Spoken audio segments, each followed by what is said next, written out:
दज्जाल इस वक्त किसी जजीरे में कैद है। वो चंद लोग जिन्होंने दज्जाल से मुलाकात की, वो लोग इस जजीरे पर कैसे पहुंचे? क्या आज भी कुछ लोग दज्जाल से राब्ते में हैं? वो पुरअसरार जजीरा कहाँ है? आज गूगल मैप में ये जजीरा दिखाई क्यों नहीं देता? हम इस वीडियो में इन तमाम सवालात के जवाबात जानेंगे। दज्जाल वो फितना है जिसके मुताल्लिक हज़रत आदम अलैहिस्सलाम से हज़रत मोहम्मद सल्लल्लाहु अलैहि वसल्लम तक तमाम पैगंबरों ने अपने अपने उम्मतों को आगाह किया। ये क़यामत तक का सबसे बदतरीन फितना करार दिया गया है। दज्जाल शैतानी क़ुव्वतों का हामिल होगा, दुनियावी ताकतों से मालामाल होगा और उनके ज़रिया दुनिया में तबाही मुसल्लत कर देगा। दज्जाल इस वक्त कहाँ है और किस हालत में है? इसके मुताल्लिक एक अजीबो गरीब रिवायत अहादीस के किताबों में ज़िक्र हुआ है। लिहाजा हज़रत फ़ातिमा बिनते कैस से रिवायत है कि एक दफ़ा रसूलुल्लाह सल्लल्लाहु अलैहि वसल्लम नमाज के बाद मिंबर पर तशरीफ़ लाए और फरमाया कि तमीमदारी पहले नसरानी आदमी थे, वो आए और मुसलमान हो गए और मुझसे एक किस्सा बयान किया है जिससे तुमको मेरे उस बयान की तस्दीक हो जाएगी जो मैंने कभी दज्जाल के मुताल्लिक तुम्हारे सामने जिक्र किया था। तमीमदारी ने बताया कि वो एक बड़ी कश्ती पर सवार हुए जिस पर समुंदर में सफ़र किया जाता है और उनके साथ कबीला लखम और जज़्ज़ाम के 30 आदमी और थे। समुंदर का तूफ़ान 1 माह तक उनका तमाशा बनाता रहा। आखिरकार समुद्री सफ़र के दौरान मगरिब के जानिब एक जजीरे पर उनकी नज़र पड़ी जिसको देखकर वो बहुत मसरूर हुए और छोटी कश्तियों में बैठकर उस जजीरे पर उतर गए। जब वो उस जजीरे पर गए तो उन्हें जानवर की शक्ल का एक चीज़ नज़र आया जिसके सारे जिस्म पर बाल ही बाल थे। लोगों ने उससे कहा, कमबख्त तू क्या बला है? वो बोला, मैं दज्जाल का जस्सासा यानी जासूस हूँ। उस गिरजे में चलो, वहाँ एक शख्स है जिसको तुम्हारा बड़ा इंतज़ार है। हम लपक कर उस गिरजे में पहुंचे तो हमने एक बड़ा कवि हैकल शख्स देखा कि उससे कबल हमने वैसा कोई शख्स नहीं देखा था। उसके हाथ गर्दन से मिलाकर और उसके पैर घुटनों से लेकर टखनों तक लोहे की जंजीरों से निहायत ही मजबूती से जकड़े हुए थे। हमने उससे कहा, तेरा नास हो, तू कौन है? वो बोला, तुमको मेरा पता लग ही गया, अब तुम बताओ तुम कौन लोग हो? उन्होंने कहा, हम अरब के बाशिंदे हैं। हम एक बड़ी कश्ती में सफ़र कर रहे थे। समुंदर में तूफ़ान आया और 1 माह तक रहा।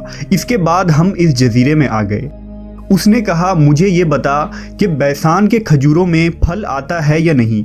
हमने कहा, हाँ आता है। उसने कहा, वो वक्त करीब है जब उसमें फल ना आएंगे। फिर उसने पूछा, अच्छा बहर तिब्रिया के मुताल्लिक बताओ, उसमें पानी है या नहीं? हमने कहा, बहुत है। उसने कहा, वो ज़माना करीब है जबकि उसमें पानी ना रहेगा। फिर उसने पूछा, ज़गर के चश्मे के मुताल्लिक बताओ, उसमें पानी है या नहीं? और क्या उस बस्ती वाले उसके पानी से खेतों को सैराब करते हैं? हमने कहा, उसमें बहुत पानी है और लोग उसके पानी से खेतों को सैराब करते हैं। फिर उसने कहा, अच्छा नबी उम्मी का कुछ हाल सुना? हमने कहा, वो मक्का से हिजरत करके मदीना तशरीफ़ ले गए हैं। उसने पूछा, क्या अरब के लोगों ने उसके साथ जंग की है? हमने कहा, हाँ। उसने पूछा, अच्छा फिर क्या नतीजा रहा? हमने बताया कि वो अपने गिरदो नवाह पर गालिब आ चुके हैं और लोग उनकी इताअत कबूल कर चुके हैं। उसने कहा, सुन लो कि अरबों के हक़ में यही बेहतर था कि वो उनकी इताअत कर लें। और अब मैं तुमको अपने मुताल्लिक बताता हूँ। मैं मसीह दज्जाल हूँ और वो वक्त करीब है जबकि मुझको यहाँ से बाहर निकलने की इजाज़त मिल जाएगी। मैं बाहर निकलकर तमाम ज़मीन पर घूमूंगा। 40 दिन के अंदर अंदर कोई बस्ती ऐसी न रहेगी जिसमें मैं दाखिल ना होऊंगा, सिवाय मक्का और मदीना के। उन दोनों मकामात में मेरा दाखिला ममनू है। नबी सल्लल्लाहु अलैहि वसल्लम ने अपना असा मुबारक मिंबर पर मार कर फरमाया, ये तैयबा है, ये तैयबा है। मैं तुमको यही बताया करता था। जान लो कि दज्जाल न शाम के समुंदर में है और ना ही यमन के समुंदर में, बल्कि वो मशरिक में है। और नबी सल्लल्लाहु अलैहि वसल्लम ने मशरिक की तरफ हाथ से इशारा फरमाया। हज़रत तमीमदारी और उनके साथियों ने जिस जजीरे पर दज्जाल से मुलाकात की थी, इसका इल्म आज तक किसी को नहीं हो सका, लेकिन इस बारे में बहुत सारे दावे किए जाते रहे हैं कि वो पुरअसरार जजीरा कहाँ है जहाँ दज्जाल जंजीरों में जकड़ा कैद है। بعض लोगों का गुमान है कि बहरे अरब में मौजूद सुकतरा नामी जजीरा ही वो जजीरा है जहां दज्जाल कैद है। ये जजीरा नहायत ही अजीबो गरीब मकाम है। जजीरा सुकतरा मुल्क यमन का हिस्सा है और साहिल से 400 किलोमीटर के फासले पर मौजूद है। इस जजीरे पर मौजूद चरिंद परिंद और बहुत सारे दरख्त बाकी दुनिया से बहुत मुख्तलिफ हैं। ड्रैगन ब्लड ट्री नामी अजीबो गरीब दरख्त भी इसी जजीरे में उगता है, जिसके तने से सुर्ख रंग का अर्क निकलता है और ऐसा लगता है जैसे इस दरख्त से खून बह रहा हो। इसके अलावा भी इस जजीरे में हैरान कर देने वाले 700 अक़साम के दरख्त और मखलूक़ात पाए जाते हैं। इस जजीरे पर एक पहाड़ भी मौजूद है जहां एक मशहूर गार अल हौक है जो 3 किलोमीटर तवील है। इतना बड़ा गार पूरे मशरिक़े वस्ता में कहीं मौजूद नहीं है। जैसा कि हदीस में जिक्र है कि दज्जाल का ज़हूर मशरिक से होगा और ऐसी जगह पर होगा जहां से वो मशरिक़े वस्ता को मुतासिर कर सकेगा। लिहाजा इन तमाम निशानियों की वजह से लोग इस जजीरे को दज्जाल का जजीरा करार देते हैं। जबकि कुछ लोग बहरे ओकियानूस यानी अटलांटिक ओशन में मौजूद बरमूदा ट्रायंगल को ही दज्जाल का जजीरा करार देते हैं। ये वो इलाका है जहां कंपस काम करना बंद कर देते हैं। वहां जाने वाले जहाज और कश्तियां भी वापस नहीं आते और यहां बहुत सारे हादसात रोनुमा हो चुके हैं। बरमूडा ट्रायंगल में पैरानॉर्मल यानी जिन्नों और भूतों से मुताल्लिक वाक़यात पेश आते रहते हैं। इस इलाके में अक्सर समुद्री तूफान आते हैं और ऊंची ऊंची समुद्री लहरें चलती हैं।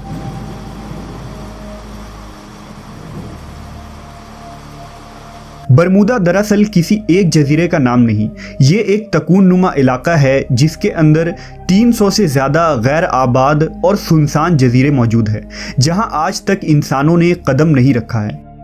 इस बरमूदा ट्रायंगल पर की गई तहकीकाती रिपोर्ट को भी आज तक शाये नहीं की गई है। यूं लगता है कि दुनिया की हुकूमतों को इसकी इजाज़त नहीं।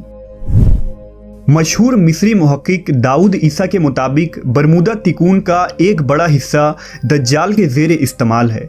उसने बाकायदा वहाँ किले नुमा महल बना रखे हैं जो तकून की शक्ल में मौजूद है।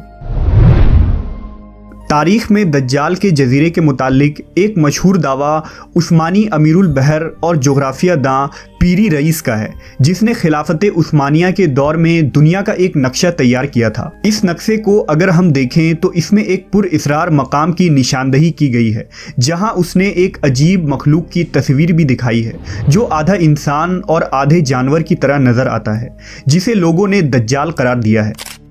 तुर्की के एक मशहूर मुसन्निफ कुरसान बरकान ने अपनी एक किताब में लिखा है कि दज्जाल एक जजीरे में कैद है जहां से वो अपने पैरोकार यानी अमेरिका और इजराइल को हिदायत देता है और अमेरिका और यहूदियों की बहरी जहाज़ें इस जजीरे तक जाती हैं जहां वो इस गिरजे में दज्जाल से मुलाकात करते हैं और उन्हें बताया जाता है कि आगे क्या करना है। लेकिन ये मालूमात इतनी खुफिया होती है कि आज तक कोई भी ये नहीं जान पाया कि ये जजीरा कहाँ मौजूद है। बरकान ने लिखा कि वो जजीरा बरमूदा तिकून में ही है क्योंकि बरमूदा ट्रायंगल में एक ऐसा जजीरा मौजूद है जहां एक बड़ा गिरजा पाया जाता है और जहां किसी को भी जाने की इजाज़त नहीं है और अगर कोई वहां दाखिल होना चाहे तो वो वहां से वापस नहीं आ सकता। ये जजीरा कोई आम जजीरा नहीं, यही वजह है कि गूगल मैप में इस जजीरे की लोकेशन नहीं मिलती है। नेस कई लोगों ने ये देखने का दावा भी किया है कि इस जजीरे में अमरीकी बहरी बेड़े दाखिल होते हैं। ईसा दाऊद ने अपनी किताब में लिखा है कि दज्जाल ज़माना कदीम से बहरुल काहिल के उन गैर आबाद और वीरान जजीरों में रहता था और हुजूर सल्लल्लाहु अलैहि वसल्लम के विसाल तक वो बेड़ियों में जकड़ा हुआ था, मगर आप सल्लल्लाहु अलैहि वसल्लम के वफ़ात के बाद उसकी बेड़ियां टूट गईं और वो आज़ाद हो गया, मगर उसे खुरूज की इजाज़त नहीं। लिहाजा अब वो बरमूडा ट्रायंगल के करीब वीरान जजीरों में रहता है और वहाँ से अपनी दज्जाली कुव्वतों और पैरोकारों के ज़रिया खुरूज की तैयारियां कर रहा है। ये जजीरा बुनियादी तौर पर दज्जाल का हेड क्वार्टर है जहां से वो तमाम तदाबीर करता है और शर फैलाता है। अब उन जजीरों में दज्जाल का जजीरा कौन सा है इसका सही इल्म सिर्फ अल्लाह तबारक व ताला को ही है और अपने मुकर्ररा वक्त पर अल्लाह के हुक्म से दज्जाल उन जजीरों से निकलकर इंसानी आबादी की तरफ आ जाएगा जो हमारे लिए एक आजमाइश और फितना साबित होगी, जिस फितने से बचने के लिए नबी आखिरुज़्ज़मा हज़रत मोहम्मद सल्लल्लाहु अलैहि वसल्लम ने हमें राह दिखाया है।